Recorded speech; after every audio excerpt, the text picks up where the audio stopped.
हमारा जो उम्मीदवार है वो सबसे मजबूत व्यक्ति है। जैसे हमने इनके नाम को अनाउंस किया, पूरे प्रदेश के सोशल मीडिया पे एक ही बात आई कि केवल इंडियन नेशनल लोकदल पार्टी है जिसने हरियाणा प्रदेश के अंदर आदमपुर के उपचुनाव में कि किसान को टिकट दे करके आज जो किसान की अनदेखी हो रही है, उस अनदेखी को कैसे दूर किया जाए, इसलिए आज एक किसान को, जिसने किसान की लड़ाई लड़ी, जो एक सामाजिक व्यक्ति है, जिसने कभी किसी के साथ छल कपट नहीं किया अपने पूरे जीवन के अंदर, चाहे वो राजनीतिक तौर पे किसी भी पार्टी के साथ थे, अपनी जिम्मेवारी को बहुत निष्ठा के साथ निभाया था। अगर पार्टी ने कहीं उनके साथ विश्वासघात किया तो उन्होंने फिर ये फैसला लिया।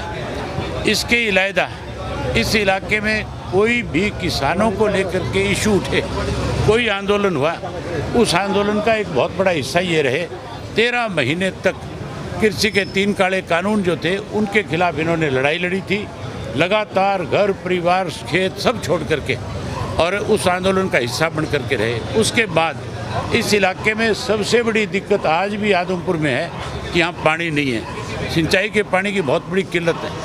उसके लिए 20 गाँव की एक संघर्ष समिति बनी, उसके ये प्रधान बने और इन्होंने सरकार को मजबूर किया पानी देने के लिए। उसके अलावा अब पिछले दिनों में 40 गांव ऐसे थे जिनमें सरकार ने मुआवजा नहीं दिया था। उसके लिए बालसमंद गांव के अंदर तहसील में बैठ करके उस लड़ाई में भी एक अग्रणी भूमिका निभाई थी। आज हमारे कैंडिडेट नहीं है, आज तो ये आदमपुर हलके के गांव के लोगों की आवाज़ है, खेती करने वाले लोगों की आवाज़ है।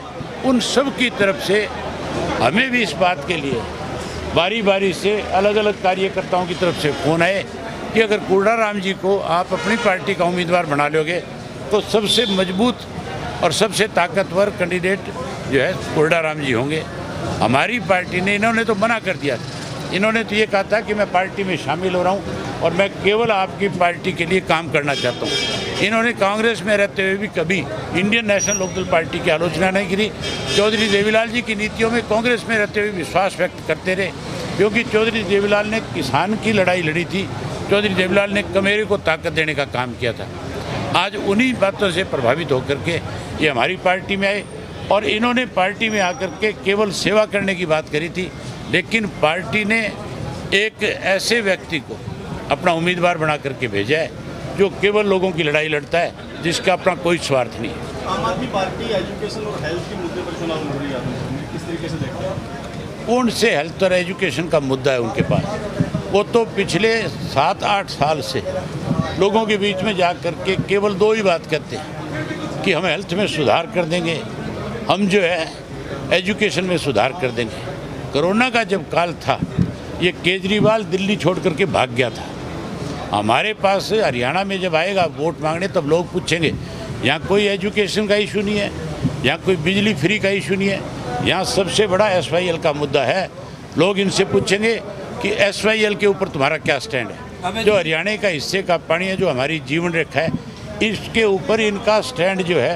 पंजाब में जाते कहते हैं कि बूंद पानी नहीं है देने के लिए, यहाँ आकर के कहते हैं प्रधानमंत्री के पास मुझे बुला ले, मैं चाय पे जा कर के प्रधानमंत्री को इसका रास्ता बता दूंगा कैसे हल होगा। प्रधानमंत्री किस लिए बुलाएगा इसको? इसका क्या काम है? इसका कोई संबंध नहीं है इस बात से। इसको तो झूठ बोलने की आदत है और हरियाणा का व्यक्ति जो है झूठ बोलने वाले व्यक्ति पे लंबा चौड़ा विश्वास नहीं करता।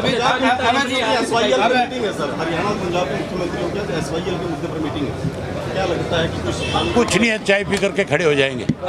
SYL का पानी 2024 में इंडियन नेशनल लोकदल पार्टी की सरकार बनने के बाद ही हरियाणा को मिलेगा। हमें जी तीसरा उपचुनाव है, पहला बड़ौदा में हुआ, वहाँ के विधायक की डेथ हो गई थी। दूसरा उपचुनाव आपने जो है कहीं न कहीं इस्तीफा दिया था किसानों के लिए, लेकिन तीसरा उपचुनाव, इसकी वजह आप क्या मानते हैं? ये जो उपचुनाव है ये तो थोपा गया है। बड़ौदा का चुनाव जो था उसका तो एक रीजन था कि विधायक की डेथ हो गई। मैंने इस्तीफा दिया किसानों के लिए और इसलिए वहाँ का उपचुनाव हुआ। मैंने तो एक ताकत दी थी उस वक़्त उस किसान आंदोलन को जो कृषि के 3 काले कानूनों के खिलाफ लड़ाई लड़ रहे थे, और मैंने इस्तीफा दिया था हल्के के लोगों से पूछ करके। लोगों ने मुझे कहा था कि तू जो फैसला लेगा हम तेरे साथ होंगे, और लोगों ने वही करके दिखाया। ना केवल मेरे साथ खड़े रहे बल्कि पहले से मुझे 16,000 ज़्यादा वोट दे करके चुनाव जिता करके भेजने का काम किया था। लेकिन कुलदीप बिश्नोई ने जो इस्तीफ़ा दिया, इसके लिए तो लोग पूछेंगे कि तैने इस्तीफ़ा क्यों दिया। आप मेरे से ये सवाल पूछ रहे हो कि तीसरा उपचुनाव क्यों रहा है, मुख्यमंत्री से पूछना और कुलदीप सिंह उसके बेटे से पूछना चुनाव क्यों रहा है। ये तो केवल चुनाव इसलिए हो रहा है कि ईडी से डर के मारे कैसे उस ईडी से बचा जाए, कैसे वो 200 करोड़ का इनकम टैक्स का केस जो है उसको ख़त्म कराया जाए। इसके लिए कुलदीप बिश्नोई ने भाजपा ज्वाइन करी और भाजपा के पक्ष में अपना वोट डालने का काम किया था। अब इसीलिए भाजपा ज्वाइन करके भाजपा के टिकट पे चुनाव लड़ रहे। ये लोगों के लिए नहीं लड़ रहे, ये तो अपने स्वार्थ के लिए चुनाव हो रहा है। सर, सिसोली में एक लाइब्रेरी का पत्थर उखाड़ा गया, उसमें किनका नाम ले